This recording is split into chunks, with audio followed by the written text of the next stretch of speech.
What's up guys, it's been a while and welcome back to another video. And for today's video, we're still gonna be alone since medyo lockdown, and we're gonna do a mukbang Q&A.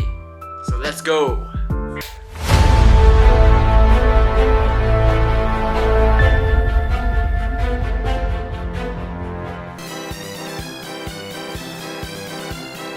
First question, celebrity crush. Easy, Erich Gonzalez. Guys, Erich Gonzalez yung sobrang nagagandaan talaga. Like, nakita ko siya in person. Like, parang napawaw talaga ako na speechless na grabe, ang ganda talaga niya. Favorite go-to food? My favorite go-to food is probably healthy shabu-shabu and tempura, yung Japanese restaurant. Yeah, actually, medyo magto 2 years na ako hindi nakakain sa healthy shabu-shabu. So, sobrang miss ko na. Who is your inspiration for fencing or your idol when it comes to fencing? PS, hehe, hi Kuya Jolo.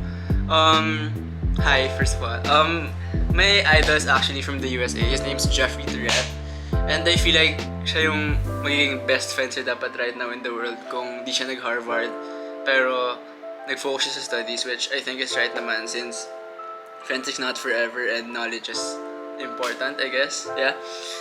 And siguro if you ask me who's my inspiration, would be my parents. Kasi grabe yung support nila sa akin emotionally and financially. Like, sobrang support talaga nila ako sa fence. If the pandemic ended tomorrow, what would be the first thing you would do?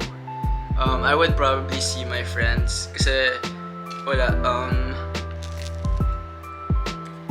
kain na kami ng kain and puro kagagawa na yung ginagawa namin. As in, sobrang kulit lang. And as in, halos everyday dito kami sa house lang. Here, I'll show you guys kung ano yung mga kagagawa na ginagawa namin. Nakasapak ako ngayon.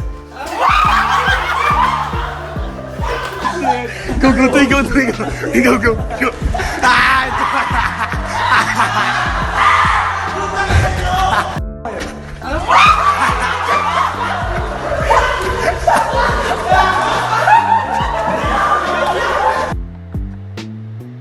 Motto in life. Motto in life. My motto in life is probably always go for the greater good of the greatest number. Diba? It's actually a really nice quote. I heard it from somewhere. I forget from who or from where. Pero it really stuck in my mind for some reason. I don't know why. Favorite song?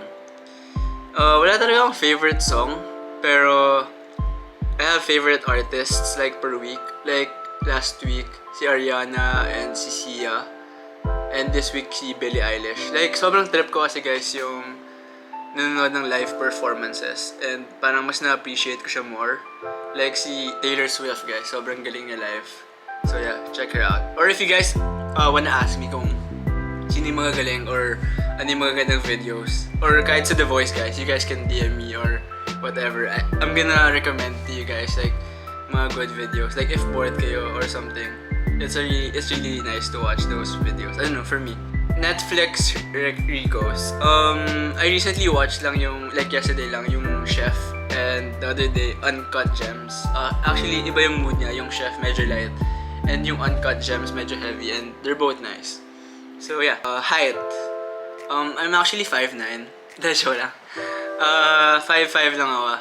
Yung real height ko. Pero with shoes, I can be 5'6" or 5'7". Big brains. Paano nagsimula love mo sa fencing? Nung high school ako, kinausap ako. Kasi dati football ako and basketball. But then, yun nga, I'm not that tall. So, and also I wasn't the best in football. I wanted to be like really good in something or to be the best in something. And kinausap ako ng coach ng UE. And yung coach ng Ateneo, sabi nila parang mag-focus ako sa fencing, kaya kong gumaling. They see my potential daw. So yun, nag-fencing ako. Bakit Ateneo?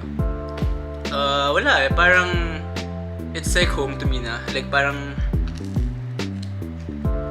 safety ko na siya guys.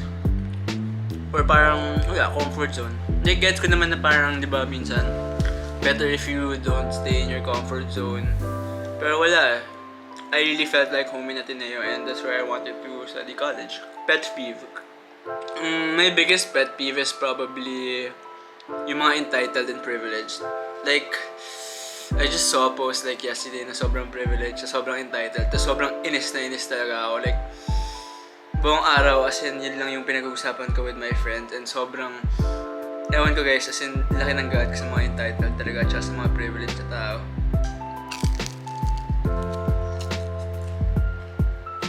My favorite pizza, guys. Chibo spinach pizza. What's your course in ADMU? And why? My course in ADMU is development studies. I chose that course because I'm really leaning towards development, and that course is about the underdevelopment and development of underdeveloped countries. Kung ba't di nagde-develop yung mga ganong countries. And interesting yun kasi parang dati pa yun yung gusto ko talagang gawin na parang, you know, I don't know, like bring positive change in this world talaga. Yun talaga yung pinaka goal ko in my life siguro, I would say. Oh, this is really specific. Any plans for politics in San Rafael in the future? Ako guys, di ko alam eh kasi matagal pa naman din siguro, and studies first, like nag-aaral pa ako. Pero, I don't know, we never really know. Let's see. What's your political stand? I don't know what you mean by that question. But, ako personally, naniniwala ako na para mag-develop ang isang country, it really starts sa local government. Like, it just takes one government or one local government para mag-spread out siya sa different, like gayahin ng ibang bayan or ibang cities. Like, para sa akin, naniniwala ako na nagsisimula siya sa one small bayan or kahit sa one small barangay talaga guys eh. Kaya sobrang idol ko si Vico Soto kasi diba, nakita naman natin like sa start, even I was saying parang baka he's too idealistic and stuff like that. Pero nakita natin how he handled the COVID pandemic, what he's doing, how he's standing up to the national government pag di siya naniniwala sa ginagawa nila. Parang sobrang bumibilib talaga ako na parang wow, may hope talaga na ganun na parang it really takes one person na parang galingan mo ng sobra para gayahin ka ng iba. So, may sinabi siya na parang I may seem too idealistic pero it just takes one person, parang ganun. So, sobrang bilib talaga ako kay Vico Soto. And if you're asking naman kung dalawan ako or DDS, I don't like picking or parang be associated with any of the two. Because to be para sa akin, to be a concerned citizen, di mo kailangan maging dalawan or DDS. Parang dapat aware ka and you know, have your own opinions. Pero yeah, bakit ka single? First of all, sure ka bang single ako? Paano may girlfriend pa ako? Joke lang. Yeah, so I'm single. I've actually been single for like I don't know what, 4 years? Yeah. I don't know, parang it's not really in my priority. Parang I don't wanna rush things, ganun. And I had a relationship which was really medyo traumatic siya. I almost got into a relationship like last year lang. In the process, nasaktan ko din siya, pero I felt like na parang what if hindi siya mag-work out or parang I'm gonna hurt her more. Parang if I go for it, tapos biglang hindi rin mag-work out, parang mas masasaktan ko siya. So I rather na hindi naman I rather na masaktan na siya now, or parang so I rather not na lang. Like I just wanna keep the friendship kesa yung maging na relationship kami and then it doesn't work, mas hassle pa yun. So diba, mature. Like eto guys, 1 year ago I just posted this. Have you ever loved someone so much that you just settled for being friends just to keep them in your life? Siguro this happened to me twice na, like yeah, or thrice. Like yung one nga was last year lang, and one was like, I don't know, I felt like masyado pang bata na. So, better as friends na lang that time and now. And I'm not really rushing and looking for it. And, you know, I just want to focus on my goals and everything. And I have friends naman eh. And it's gonna come naman siguro kung the right person's gonna come.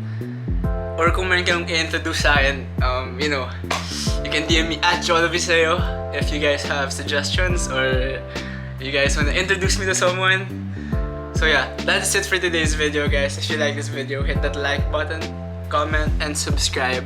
I'm super excited talaga. April, May, or pag nag-die down na tong pandemic, we're gonna have a lot of guests and a lot of different guests and a lot of different people.